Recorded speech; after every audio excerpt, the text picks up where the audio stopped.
자, 하나님 말씀 에스겔 46장 9절에서 10절을 봉독해 주시기 바랍니다.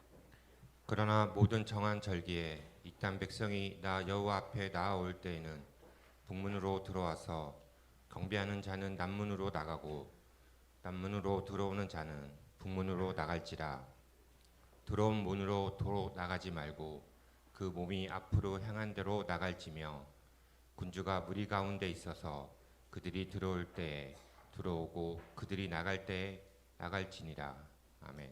아멘. 자, 오늘은 무리 가운데 계신 왕입니다. 무리 가운데 계신 왕. 제가 짧게 하려고 애를 쓰고 있는데 하여튼 빨리 끝내겠습니다. 구약 성경을 보면 세 종류의 성전이 나옵니다. 제1성전은 솔로몬이 지은 성전입니다. 이 성전은 이스라엘 백성의 불순종을 인해서 BC 587년에 바벨론의 느부갓네살을 위해서 파괴됩니다. 제2성전은 바벨론에서 70년 동안 포로 생활을 하다가 돌아와서 BC 516년에 지은 스룹바벨 성전입니다. 스룹바벨 성전의 규모는 솔로몬 성전보다 작았는데 이것을 예수님 당시 헤롯 대왕이 개축을 했습니다. 40년에 걸쳐 개축을 마쳤고 이 성전을 헤롯 성전이라고 불립니다. 그런데 이 헤롯 성전도 AD 70년에 로마 장군 티토 장군에 의해서 완전히 파괴되었습니다. 제1성전과 제2성전은 물리적이고 가시적인 성전입니다. 그렇기 때문에 한계가 있었고 결국 그 두 성전 모두가 파괴되었습니다.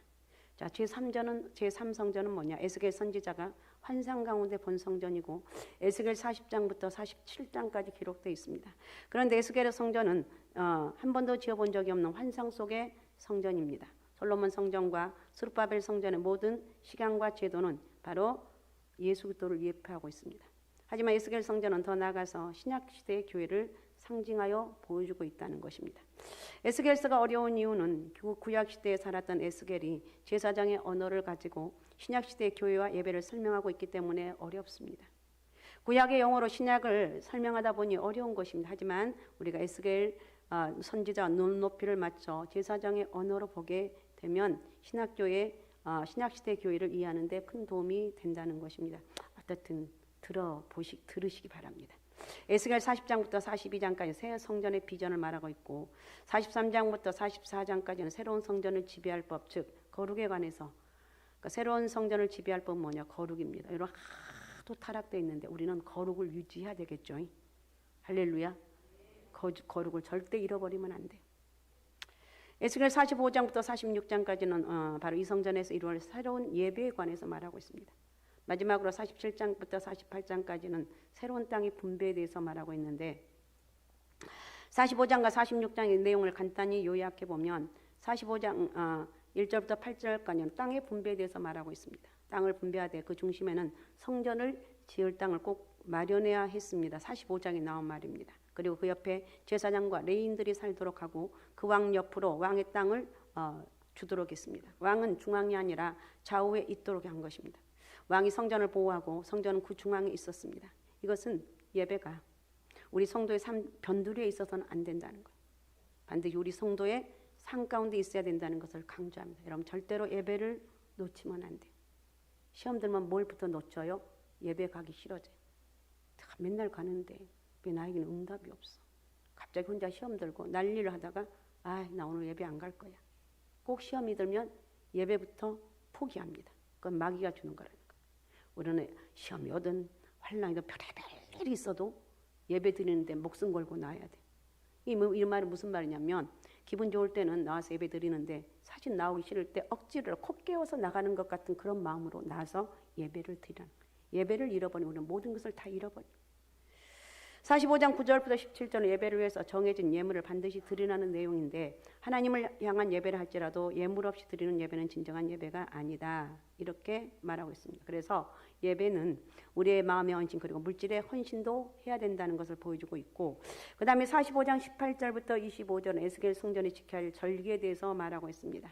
원래 유대인들의 절기에는 7가지가 있습니다. 유월절, 무교절, 초실절, 오순절, 나팔절, 속죄일, 장막절 이렇게 7가지인데 에스겔 성전에서는 3가지를 지키라고 말씀하고 있습니다.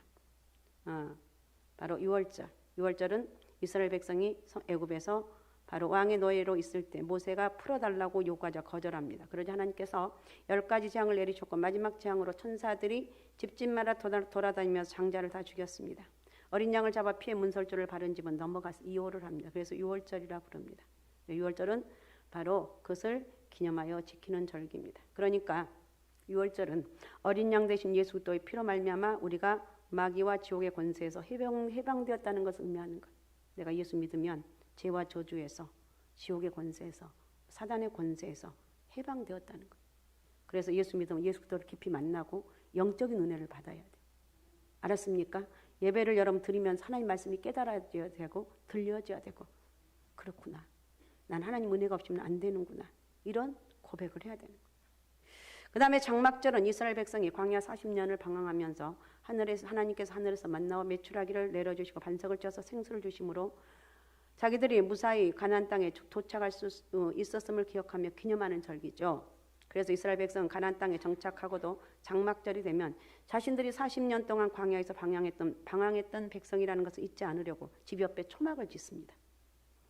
초막을 일주일 동안 그리고 그 초막에서 자기들 집이 아무리 좋다 할지라도 집으로 지은 초막을 짓는 그 집에서 일주일 동안 움막에 들어가 살았습니다. 이것을 의미하는 것은 예배 가운데 우리를 위해서 피 흘리신 예수 그리스도를 중심에 두고 잊지 말아야 된다는 것. 우리가 예배 드리는 것, 예수 그리스도 은혜 안에 거한다는 것 절대로 잊어버리면 안 돼. 무슨 일이 있어도 부부싸움을 하고 난리 버거지를 펴도 우리는 여러분 100% 나는 어떤 거에 잘못해서 이렇게 가슴이 맺혀요. 그런 분도 있을 거예요. 잊어버려요. 과거는 잊어버리라니까요. 내가 회개했다면 잊어버려요. 내가 그때 그렇게 했어야 되는데 왜 그랬을까? 후회될 때가 있거든. 저도 그런 적이 있으니까. 근데 그것을 끝까지 마음에 담고 있으면 안 되고 내가 그것 때문에 얼마나 몸부림쳤고 기도했는데 사탄아 물러가라. 이제 나에는 영적인 자유함이 있다. 내가 그때 그래서 하나님의 더 은혜와 축복을 받았으면 좋았을 그래 좋았을 거예요. 근데 그렇게 안 됐다는 거예요. 그럼 그렇게 안 돼서 지금 힘들고 어려워도 이겨나가는 거예요. 우리는 항상 내 가슴 속에는 하나님의 은혜를 잊으면 안 된다는 거예요. 예수 그리스도의 은혜를 잊지 말라는 거예요. 알았습니까? 그리고 46장 에스겔 46장에는 계속해서 안식일과 월삭에 드리는 제사에 관해서 말씀하고 있습니다. 내용을 살펴보면 안식일과 월삭에 제사를 드리되 왕은 백성으로부터 제물을 거둬서 제사에 필요한 모든 것을 다 풍성하게 공급을 해주고 제사장들에게도 그 음식을 풍성히 주라는 내용이 기록되어 있습니다. 결국 제사장은 다른 직업을 갖지 않고 제사 드리는 일에만 열중하도록 왕은 백성에게 예물을 거두어 제사장이 먹을 만큼 음식을 주라는 말씀을 기록한 것입니다. 오늘 본문 에스겔 46장 9절에 10절은 새로운 예배 중요한 세 가지 원리를 말씀하고 있는데 세 가지 원리를 살펴보겠습니다. 예배는 첫 번째 하나님 앞에 나아가는 것이다. 9절 한번 읽어주세요. 9절. 그러나 모든 정한 절기에 이 땅 백성이 나 여호와 앞에 나아올 때에는 거기까지. 결국 예배는 하나님 앞에 나아가는 것. 꼭 교회 나가야 돼요? 그거 물어본 사람이 있죠. 반드시 나와야 돼. 나와서 예배드리고 나온 거하고 안 나온 거 집에서 원래 요즘 하도 인터넷이 유튜브가 발달되어서 말할 수가 없어요. 저는 유튜브에서 예배드리고 있습니다. 할 말은 없지만 그래도 몸으로 나서 하나님 앞에 예배드리는 거예요. 요 앞에 나와라 그랬어요. 요 앞에 나가는 예배는 하나님 앞에 나와서 예배드리는 것이 어쩔 수 없이 환자들은 나올 수 없잖아요. 이런 분들을 위해서 우리가 인터넷 예배도 드리는 것이지 반드시 건강한 몸이라면 하나님 앞에 나와서 예배 드려야 된다. 알았습니까? 하나님 앞에 나와서 예배 드려야 된다. 이 짧은 말씀 안에 에스겔은 신약시대 예배에 관해서 네 가지를 말하고 있는데 첫째 예배는 의무를 가져야 돼요. 하나님께서는 우리가 예배할 것을 당연히 기대하고 있습니다. 이것은 하나님의 백성에게 드리는 예배는 드려도 되고 드려지 않아도 되는 선택이 아니라는 거예요. 의무. 하나님께서는 당신의 백성이 당연히 예배 드릴 것을 기대하시고 주일이 되면 먼저 오셔서 환영해 주시는 것. 그래서 어쩔 때는 내가 너무 절망 가운데 살을 때 예배 앉아서 눈만 감아도 눈물이 줄줄 나고 주님 제가 너무 절망하며 살았습니다. 하나님이 계신 것 알면서도 주님을 잃어버리며 살았습니다. 우리 하나님 너무나 기뻐하신다는 거예요. 주일날은 당연히 교회 와서 예배를 드리라는 거예요. 두 번째 예배드리는 마음은 하나님의 은혜로 생기는 거예요. 은혜로 생기는 거예요. 에스겔 46장 9절에 보면 하나님께서 이 땅 백성이 자신에게 돌아오게 하시겠다 하나님의 은혜를 발견하게 됩니다. 이 세상 사람들은 결코 스스로 주일날 교회 와서 예배 드려야겠다는 생각을 절대 못합니다. 불신자들에게는 예배 드리고 싶다는 마음이 저절로 생기지 않는다는 거예요. 하나님께서 성령을 거듭나 구원받는 사람이면 남자든 여자든 종이든 자유자든 가리지 아니하고 하나님 앞에 나가서 예배드리고 싶은 마음을 주신다는 거예요. 예배드리고자 하는 마음은 하나님의 은혜로 주시는 거예요. 여러분 예배드리고 싶은 마음이 불같이 있는 사람, 나는 하나님의 은혜를 입었다 이렇게 표현할 수가 있어요. 한번 다 같이 따라해 보세요. 나는 하나님 은혜를 입었습니다. 나는 하나님 은혜를 입었기 때문에 이렇게 주일 밤에도 하나님 앞에 찬양하고 영광 돌리는 거예요. 절대로는 망할래야 망할 수가 없어요. 하나님의 은혜가 있는 사람. 이런 마음은 세상 불신자들에게는 결코 주지 않는다는 것. 셋째, 예배는 마음으로 여호와 하나님 앞에 나아가는 것. 하나님 얼굴을 뵙기 위해 나아가는 것. 만약 제가 당신은 뭐 때문에 오늘 예배에 나오는지 묻는다면 여러분 어떻게 대답하시겠습니까? 어떤 사람은 어려서부터 습관적으로 교회에 나와서 왠지 주일날 예배드리지 않으면 불안해서 나왔다고 대답한 분들도 있을 수 있습니다. 또 어떤 사람은 교회에 와서 주는 점심 먹어 너무 맛있어서 국수가 너무 맛있어 먹으러 나왔다고 얘기할 수도 있어요. 물론 그럴 수도 있어요. 하지만 이것은 잘못된 대답이라는 거예요. 이 질문의 정답은 하나님의 얼굴을 뵙기 위해서 나왔다. 이거 어쩔 때는 간당간지러운 말 같은데 그렇게 얘기하라는 거예요. 여러분 왜 교회에 나오셨습니까? 하나님을 만나기 위해서. 왜 교회에 나오셨습니까? 하나님 얼굴을 뵙기 위해서. 왜 여러분 예수 믿습니까? 하나님 은혜가 있기 때문에 너무 이게 내 마음속에 감사와 기쁨이 있기 때문에 하나님의 얼굴을 뵙기 위해 나오는 거예요. 하나님 얼굴을 뵙는데 우리 육신의 눈으로 보는 것이 아니라 마음의 눈으로 보는 거예요. 예배 드릴 때 마음을 하나님께 가까이 하라는 거예요. 아무리 몸이 가까이 있어도 마음이 멀리 있으면 소용이 없습니다. 마음으로 하나님을 가까이 하고 하나님 얼굴을 뵙고자 할 때 그것이 참된 예배라는 거예요. 예수님께서 당시 예배드리는 사람들의 모습을 보고 그 마음이 하나님부터 멀어져 있는 것을 보고 탄식을 하십니다. 마가복음 7장 6절입니다. 이르시되 이사야가 너희 외식하는 자에 대하여 잘 예언하였도다. 기록하였으되 이 백성이 입술로는 나를 공경하되 마음은 내게서 멀도다. 입술로는 주여 주여 하면서도 마음은 아이고 내가 어떻게 별의별 생각을 다 한다. 하나님의 얼굴을 뵙는 것은 마음으로 뵙는 거라는 거예요. 네 번째 예배는 거룩성이 있어야 됩니다.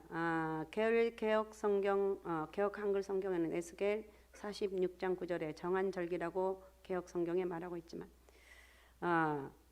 KJV 성경에서는 거룩한 절기라고 기록되어 있습니다. 예배를 드리기 위해서 구별된 시간은 거룩한 시간이라는 가장 거룩한 시간이 예배 드리는 시간입니다. 가장 거룩한 시간이 예배를 통해 하나님을 만나는 시간입니다. 이런 마음을 가지라는 거예요. 물론 예배 자체도 거룩성이 있어야 되지만 우리는 예배가 하나님의 은혜라는 걸 절대 잊어버리면 안 돼요. 교회들 여러분 옛날에 열린 예배 많이 들어보셨죠? 열린 예배들을 많이 시도를 했습니다.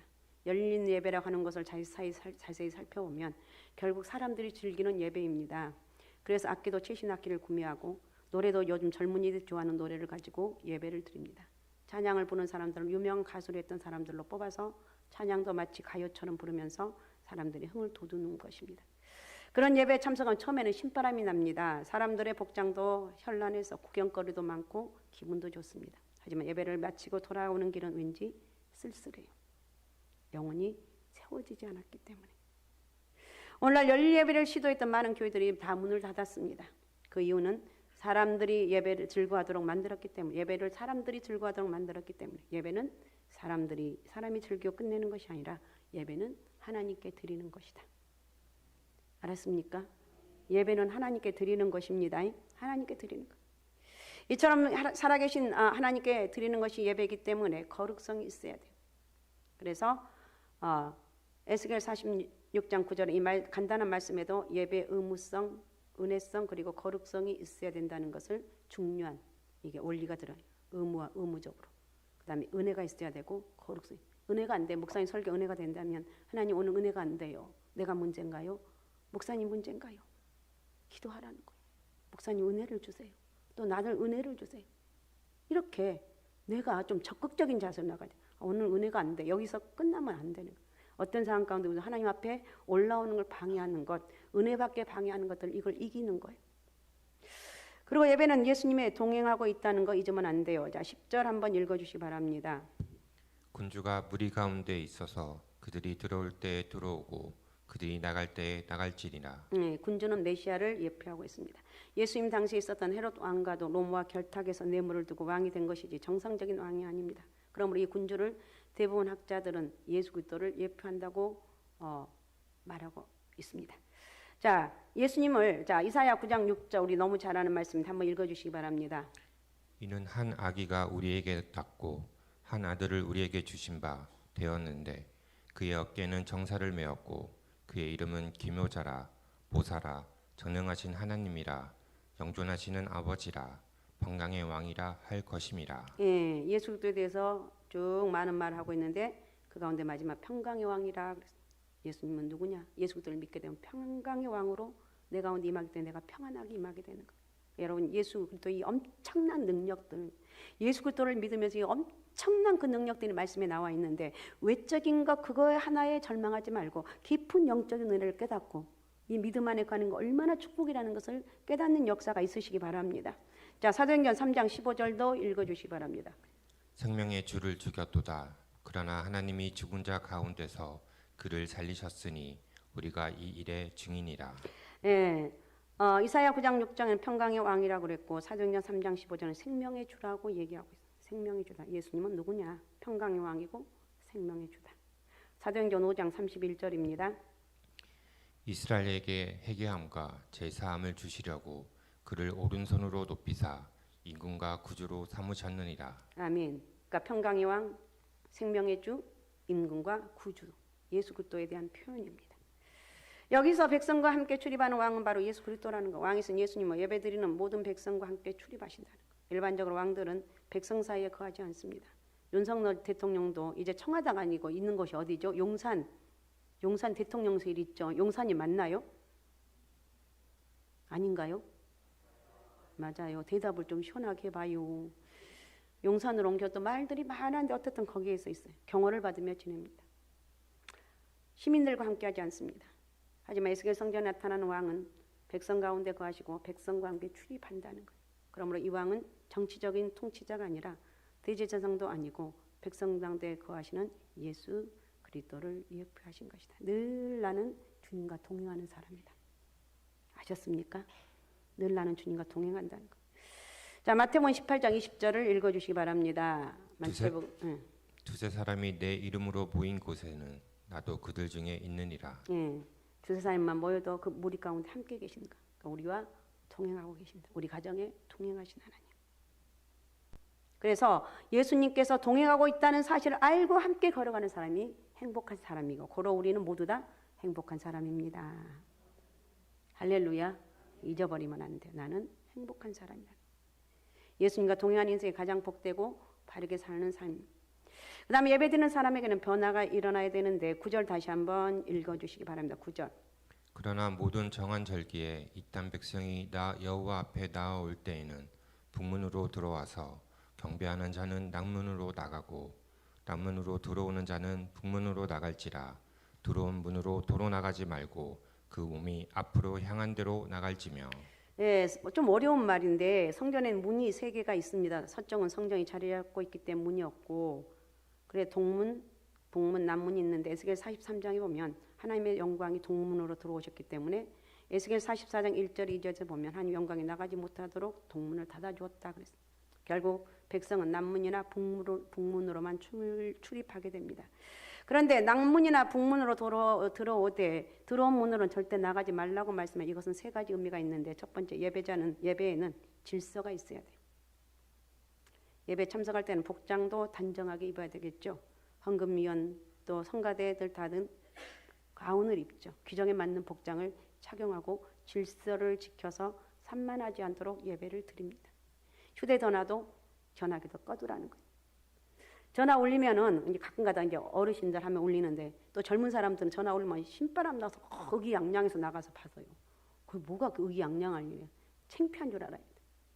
휴대전화는 꺼주시고, 혹시 전화가 와서 예배 중간에 받아서는 와도 받지 말라는 거예요. 신앙생활은 후퇴가 없고, 두 번째 전진만 하라는 거예요. 전진하다 유턴하는 사람이 있다면 사고가 난다는 거예요. 자, 히브리서 10장 38절 39절입니다. 나의 이인은 믿음으로 말미암아 살리라. 또한 뒤로 물러가면 내 마음이 그를 기뻐하지 아니하리라 하셨느니라. 우리는 뒤로 물러가 멸망할 자가 아니요 오직 영혼을 구원함에 이르는 믿음을 가진 자니라. 아멘. 뒤로 물러가는 건 기뻐하지 않는다는 거예요. 자, 그래서 여러분 자전거 타면 자전거 잘 타는 사람도 있죠. 그 자전거는 서 있으면 넘어져. 아무리 저기한 사람 넘어져. 신기해. 정지하는 순간에 넘어지는 거예요. 그래서 우리는 가는 거예요. 그리고 예배드리고 나면 세 번째 좋은 변화가 있어야 돼요. 사람은 좋은 변화가 있고 나쁜 변화도 할 수가 있습니다. 나쁜 변화는 절대 일어나면 안 돼요. 예배드리고 나면 내 영혼이 기뻐해야 돼요. 예배드리면 왜 그렇게 마음이 기쁜지, 하나님 은혜가 있게 되면 왜 이렇게 하나님의 은혜가 되는지, 이렇게 하나님 만나게 되면 변화가 된다는 거예요. 예배는 사람을 좋은 방향으로 변화시킨다. 자, 어떻든 결론적으로 우리는 교회 안이나 교회 밖이나 예수님과 동행하는, 잊지 말고 동행하는 사람이 돼야 된다. 그리고 예배를 드릴 때마다 늘 깨닫는 게 뭐냐? 나는 예수님과 동행하는 사람이다. 하나님의 얼굴을 뵙는 여러분 그런 은혜와 축복이 있으시기 바랍니다. 알았습니까? 오늘 다 잊어먹어도 나는 누구냐? 하나님과 동행하는 사람이다. 나는 누구냐? 만왕의 왕이신 예수 그리스도를 믿는 믿음의 사람이다. 누가 뭐래도 이 만왕의 왕이신 예수 그리스도를 믿는 나를 어떻게 할 수가 없다. 난 하나님의 은혜가 있는 사람이다. 이런 믿음으로 승리하는 역사가 있으시기 바랍니다. 할렐루야. 오직 예수, 오직 믿음, 오직 성령 충만함으로 늘 예수 그리스도의 형상을 닮아가며 예수 그리스도와 동행한다는 거, 이 믿음을 갖고 끝까지 승리하시기 바랍니다. 자, 오늘 말씀 생각하면서 우리 같이 기도하겠습니다. 주님 고맙습니다. 나는 누구냐? 다른 건 없어도 하나님과 동행합니다. 늘 하나님과 동행한 믿음의 사람으로 축복하여 주옵소서. 하나님 영광 받아 주옵소서. 축복하여 주옵소서.